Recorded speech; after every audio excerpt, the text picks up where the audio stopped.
Denzel Connick was only 25 years old when he was deployed to the Falklands Islands.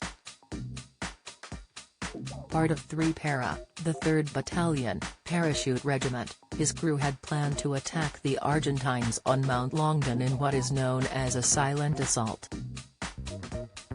They arranged everything down to the last detail but knew it would be tough. Mount Longdon was one of the island's most strategic points, essentially a fortress that had views for miles around. When they landed, one of Connick's comrades stepped on a landmine, alerting the enemy forces.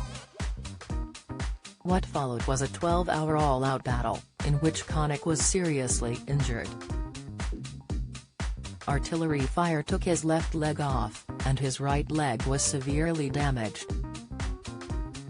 He lost 23 of his comrades, and by the next day, the war had been called off after a ceasefire was agreed.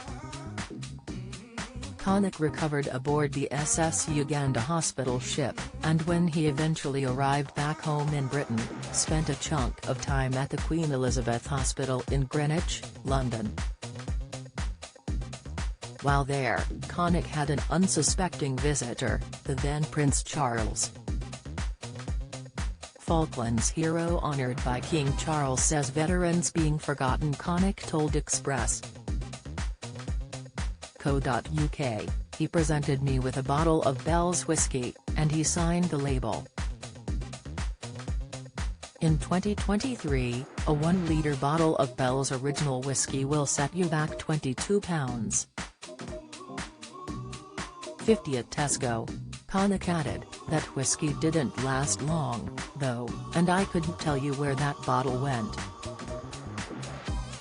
It wasn't the first time the pair would meet.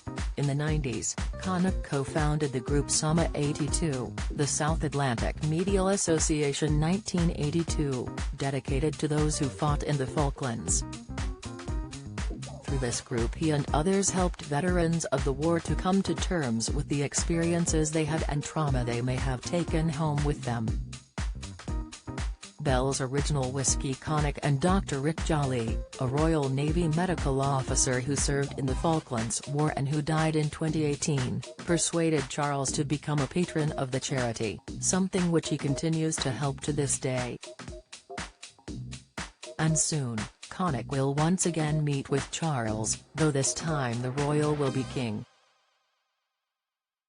It comes as decades of service to veterans was recognized as part of King Charles' first birthday honors list. Connick was one of a few names on the list, receiving a letter from the King to inform him that he would be receiving the honor of the British Empire Medal, BEM. "I was chuffed to be on the list," Connick said. "Don't miss. Royal Marine Veterans Remarkable Time with Argentine POWs, exclusive, inside the sinking of HMS Coventry, first-hand account of a Falklands survivor, insight, terrifying moment. Andrew's battleship was targeted in Falklands War. Latest, a personal medal is currently being made for him, and he will meet Charles in person at some point next year in an intimate garden party at the palace. The Falklands War came at a pivotal moment in Charles' life as his then wife, Diana, Princess of Wales, was pregnant with their first child, Prince William. She would give birth just 2 months after the conflict ended, with Charles balancing visiting wounded soldiers and newly made veterans with being a father. Last year marked the 40th anniversary of the Falkland Wars, an occasion that saw Charles and Queen Camilla head to Portsmouth, where the UK's soldiers left for the islands, to hold a garden party and service of remembrance for those who perished. Summa 82's honorary president Commodore Jamie Miller survived the sinking of the destroyer HMS Coventry during the war and thanked Charles for his support at the events.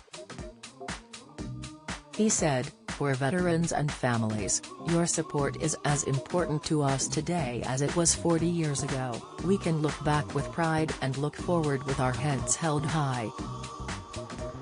The Falklands campaign saw the best possible courage and determination of Great Britain and showed the quality of our people. Looking around the nation's flagship today, this generation possesses those same attributes.